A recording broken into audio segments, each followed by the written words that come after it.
নমস্কাৰ বন্ধুসকল, জ্ঞান সংজ্ঞা ইউটিউব চেনেললৈ আপোনালোকক সকলোকে স্বাগতম জনাইছোঁ। বন্ধুসকল, আজি আমি মহাভাৰতৰ মহাৰথী কৰ্ণৰ জীৱনৰ বিষয়ে কিছু আলোচনা কৰিম। বন্ধুসকল, মহাভাৰতৰ কৰ্ণক মুখ্য ভূমিকাৰ এটি পাত্ৰ বুলি জনা যায়। কৰ্ণৰ জন্ম ক্ষত্ৰিয় বংশত হোৱাৰ পিছতো তেওঁক চুতপুত্ৰ বুলি কোৱা হৈছিল। বন্ধুসকল, আজি আমি জানো আহক মহাৰথী কৰ্ণৰ জন্ম কেনেকৈ হৈছিল আৰু কিয় তেওঁক চুতপুত্ৰ বুলি কোৱা হৈছিল। যেতিয়া কুন্তলপুৰৰ ৰজা সুৰসেনৰ ৰাজমহলত মহৰ্ষি দুৰ্বাসা আহিছিল, মহাৰাজৰ পালিত কন্যা ৰাজকুমাৰী কুন্তীয়ে ঋষি দুৰ্বাসাৰ অত্যন্ত সেৱা শুশ্ৰূষা কৰিছিল। তেতিয়া মহৰ্ষি দুৰ্বাসাই কুন্তীৰ সেৱাত প্ৰসন্ন হৈ কুন্তীক পুত্ৰ প্ৰাপ্তিৰ বৰদান প্ৰদান কৰিছিল আৰু কুন্তীয়ে সেই বৰদান সঁচা নে মিছা প্ৰমাণ কৰাৰ বাবে ভগৱান সূৰ্যদেৱক আমন্ত্ৰিত কৰিছিল আৰু তৎক্ষণাৎ সূৰ্যদেৱ কুন্তীৰ ওচৰত প্ৰকট হৈ পৰিছিল। ভগৱান সূৰ্যদেৱক নিচেই কাষত পাই ৰাজকুমাৰী কুন্তী অতি আনন্দিত হৈ পৰিছিল। সূৰ্যদেৱে কুন্তীক পুত্ৰ প্ৰাপ্তিৰ বিষয়ে অৱগত কৰাত কুন্তী হতাশ হৈ পৰিছিল আৰু ক'লে, মোক কোনো ধৰণৰ পুত্ৰৰ প্ৰয়োজন নাই। তেতিয়াই সূৰ্যদেৱে ক'লে, তেনেহ'লে মোক কিয় আমন্ত্ৰিত কৰিছা? তেতিয়া কুন্তীয়ে ক'লে, মোৰ ভুল হৈ গ'ল প্ৰভু, মোক ক্ষমা কৰি দিয়ক। ভগৱান সূৰ্যদেৱে ক'লে, মই এইটো ভুলৰ ক্ষমা কৰিব নোৱাৰোঁ। তুমি মোক পুত্ৰ প্ৰাপ্তিৰ বাবে আমন্ত্ৰিত কৰিছা আৰু তুমি মোৰ পৰা প্ৰাপ্ত হোৱা পুত্ৰক গ্ৰহণ কৰিবই লাগিব। মই ইয়াৰ পৰা অদৃশ্য হোৱাৰ লগে লগে মোৰ শৰীৰৰ এটা অংশ তুমি পুত্ৰৰূপে লাভ কৰিবা আৰু এইটো মই ৰখাব নোৱাৰোঁ। এই বুলি কৈ ভগৱান সূৰ্যদেৱ সেই ঠাইৰ পৰা অন্তৰ্ধান হৈ গ'ল। ৰাজকুমাৰী কুন্তীয়ে ভগৱান সূৰ্যদেৱৰ পৰা আশীৰ্বাদ হিচাপে পোৱা পুত্ৰ সন্তানটিক গ্ৰহণ কৰিবৰ বাবে সংকোচ কৰিছিল যদিও গ্ৰহণ কৰিবলৈ বাধ্য হৈ পৰিছিল। কাৰণ কুন্তী আছিল অবিবাহিত কন্যা আৰু কুন্তী এই সন্তানটিক লৈ বহুত চিন্তিত হৈ পৰিছিল। কিছু সময়ৰ পিছত সমাজৰ ভয়ত কুন্তীয়ে এই সন্তানটিক পানীত উটাই দিয়ে। এটা সময়ত অধিৰথ নামৰ সাৰথী এজনে এই সন্তানটিক পানীৰ পৰা প্ৰাপ্ত কৰে আৰু কৰ্ণ নামেৰে নামাকৰণ কৰে। অধিৰথ আছিল মহামহিম ভীষ্ম পিতামাৰ ৰথৰ সাৰথী আৰু তেওঁৰ পত্নীৰ নাম আছিল ৰাধা।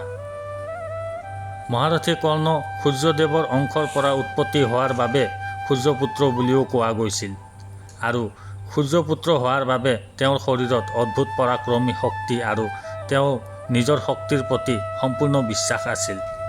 মহাৰথী কৰ্ণ ক্ষত্ৰিয় বংশত জন্মগ্ৰহণ কৰিছিল যদিও তেওঁৰ অজ্ঞতাৰ বাবে তেওঁক চুতপুত্ৰ বুলিয়ে জনা গৈছিল আৰু আচাৰ্য গুৰু দ্ৰোণাচাৰ্যৰ ওচৰলৈ যেতিয়া মহাৰথী কৰ্ণই শিক্ষা গ্ৰহণৰ বাবে গৈছিল, তেতিয়াই গুৰু দ্ৰোণে চুতপুত্ৰক মই শিষ্যৰূপে গ্ৰহণ নকৰোঁ বুলি অপমানিত কৰিছিল। এবাৰ ভগৱান পৰশুৰামৰ ওচৰলৈ শিক্ষা গ্ৰহণৰ বাবে গৈছিল। এইবাৰ তেওঁ চুতপুত্ৰ নহয়, ব্ৰাহ্মণ হিচাপে পৰিচয় দি ভগৱান পৰশুৰামৰ পৰা শিক্ষা গ্ৰহণ কৰি আছিল। এদিন ভগৱান পৰশুৰামে মহাৰথী কৰ্ণৰ কোলাত মূৰ ৰাখি টোপনি মাৰি আছিল। ঠিক সেই সময়তে এটা বিচ্ছু আহি কৰ্ণৰ ভৰিৰ আঁঠুৰ ওপৰৰ ভাগত বহুত জোৰেৰে কামুৰি ধৰাত তেওঁৰ ভৰিৰ পৰা বহুত তেজ ওলাই যায়। যদিও ভগৱান পৰশুৰামৰ টোপনি ভংগ হ'ব বুলি ভাবি কৰ্ণই ধৈৰ্য সহকাৰে তেনেকৈ বহি থাকে। কৰ্ণৰ ভৰিৰ তেজ নিগৰি গৈ ভগৱান পৰশুৰামৰ কাপোৰ তিতিবলৈ ধৰাত পৰশুৰামে সাৰ পালে আৰু দেখিলে যে কৰ্ণ ধৈৰ্য সহকাৰে তেনেকৈ বহি আছে। তেতিয়াই ভগৱান পৰশুৰামে বুজিলে যে কৰ্ণ কোনো ব্ৰাহ্মণ হ'ব নোৱাৰে, কাৰণ কোনো ব্ৰাহ্মণৰ শৰীৰত ইমান ধৈৰ্য ক্ষমতাৰ শক্তি থাকিব নোৱাৰে। কৰ্ণক সুধিলে, সঁচা কোৱা, কোন হয় তুমি আৰু মোক মিছা পৰিচয় দি কিয় মোৰ পৰা শিক্ষা গ্ৰহণ কৰি আছা? আৰু তেতিয়াই ভগৱান পৰশুৰামে ক্ৰোধিত হৈ কৰ্ণক অভিশাপ দি কয়, মোক মিছা পৰিচয় দি মোৰ পৰা শিক্ষা গ্ৰহণ কৰিছা। যিদিনা তোমাক মোৰ শিক্ষাৰ আটাইতকৈ বেছি প্ৰয়োজন হ'ব, সেইদিনাই সেই সময়তে মোৰ শিক্ষাই তোমাৰ লগ এৰি দিব। মোৰ সকলো বিদ্যা তুমি পাহৰি যাবা বুলি কোৱাত কৰ্ণই ভগৱান পৰশুৰামক ক্ষমা বিচাৰি তেওঁ মিছাকৈ শিক্ষা গ্ৰহণ কৰাৰ কাৰণবোৰ সকলো খুলি কোৱাত ভগৱান পৰশুৰাম শান্ত হৈ কৰ্ণক ক'লে, মই দিয়া অভিশাপটো ঘূৰাই ল'ব নোৱাৰোঁ আৰু কৰ্ণক আশীৰ্বাদ দি কয় যে তোমাৰ সংগ্ৰাম আৰু তোমাৰ ভুল দুয়োটাইও আহিব লগা বংশৰ সকলোকে শুদ্ধ পথ দেখুৱাবলৈ সহায় কৰিব।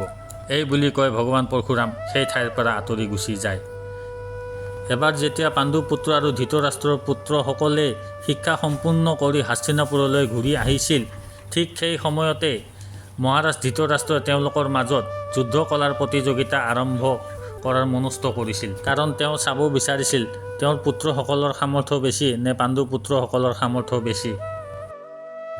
আৰু এই প্ৰতিযোগিতা আৰম্ভ হোৱাত সকলোৱে নিজৰ নিজৰ শিক্ষাৰ ওপৰত নিজৰ প্ৰতিভাবোৰ দেখুৱাবলৈ সক্ষম হৈছিল। কিন্তু যেতিয়া ৰাজকুমাৰ অৰ্জুন আৰু ৰাজকুমাৰ দুৰ্যোধনৰ মাজত প্ৰতিদ্বন্দ্বিতা আৰম্ভ হৈছিল, তেতিয়াই ৰাজকুমাৰ অৰ্জুনে ৰাজকুমাৰ দুৰ্যোধনক বন্দী বনাই আবদ্ধ কৰি ৰাখিছিল আৰু ৰাজকুমাৰ দুৰ্যোধনক এই বন্দীৰ পৰা কোনেও মুক্তি কৰিব পৰা নাছিল। ঠিক সেই সময়ত মহাৰথী কৰ্ণ সেই ঠাইত আহি উপস্থিত হৈছিল আৰু ৰাজকুমাৰ দুৰ্যোধনক সেই বন্দীৰ পৰা মুক্তি কৰিছিল। আৰু মহাৰথী কৰ্ণই ৰাজকুমাৰ অৰ্জুনক প্ৰতিদ্বন্দ্বিতাৰ বাবে আহ্বান জনাইছিল আৰু সেই আহ্বান ৰাজকুমাৰ অৰ্জুনে অস্বীকাৰ কৰে। কাৰণ কৰ্ণ আছিল চুতপুত্ৰ আৰু প্ৰতিযোগিতাৰ নিয়ম আছিল এজন ৰাজকুমাৰক এজন ৰাজকুমাৰ নাইবা এজন ৰজাহে প্ৰতিদ্বন্দ্বিতাৰ বাবে আহ্বান জনাব পাৰে। আৰু মহাৰথী কৰ্ণ না ৰাজকুমাৰ আছিল না কোনো ৰজা আছিল। আৰু এই প্ৰতিযোগিতাৰ মাজতো কৰ্ণক চুতপুত্ৰ বুলি অপমানিত কৰা হৈছিল। আৰু ৰাজকুমাৰ দুৰ্যোধনে মহাৰথী কৰ্ণৰ সামৰ্থ্য দেখি তেওঁক লগে লগে মিত্ৰতাৰ হাত আগবঢ়ায় আৰু অংগৰাজ্যৰ ৰজা ঘোষণা কৰে। আৰু তেতিয়াৰ পৰাই মহাৰথী কৰ্ণক অংগৰাগ বুলিও জনা যায়। আৰু তেতিয়াৰে পৰা অংগৰাগ কৰ্ণই তেওঁৰ সম্পূৰ্ণ জীৱন দুৰ্যোধনক সমৰ্পণ কৰি দিয়ে। অংগৰাগ কৰ্ণক দানবীৰ বুলিও জনা যায়, কিয়নো কুৰুক্ষেত্ৰৰ যুদ্ধৰ আগমুহূৰ্তত ভগৱান শ্ৰীকৃষ্ণৰ নিৰ্দেশত কৰ্ণৰ ওচৰত ব্ৰাহ্মণৰ ভেষত ইন্দ্ৰদেৱ আহিছিল আৰু ভিক্ষা হিচাপে সূৰ্যদেৱৰ পৰা প্ৰাপ্ত হোৱা কুণ্ডল কৱচ খোজাত অংগৰাগ কৰ্ণই দান হিচাপে দিবলৈ অলপো সংকোচ নকৰে। কৰ্ণৰ জীৱনৰ আটাইতকৈ ডাঙৰ উদ্দেশ্য আছিল ৰাজকুমাৰ অৰ্জুনক পৰাস্ত কৰি বিশ্বৰ সৰ্বশ্ৰেষ্ঠ ধনুধাৰী হোৱাৰ আশা। কিন্তু তেওঁৰ সমস্ত জীৱন অধৰ্মী দুৰ্যোধনক সমৰ্পণ কৰাৰ বাবে তেওঁৰ এই আশা পূৰ্ণ নহ'ল। অৱশেষত ভগৱান শ্ৰীকৃষ্ণৰ সহায়ত অৰ্জুনৰ হাতত মৃত্যু প্ৰাপ্ত কৰে।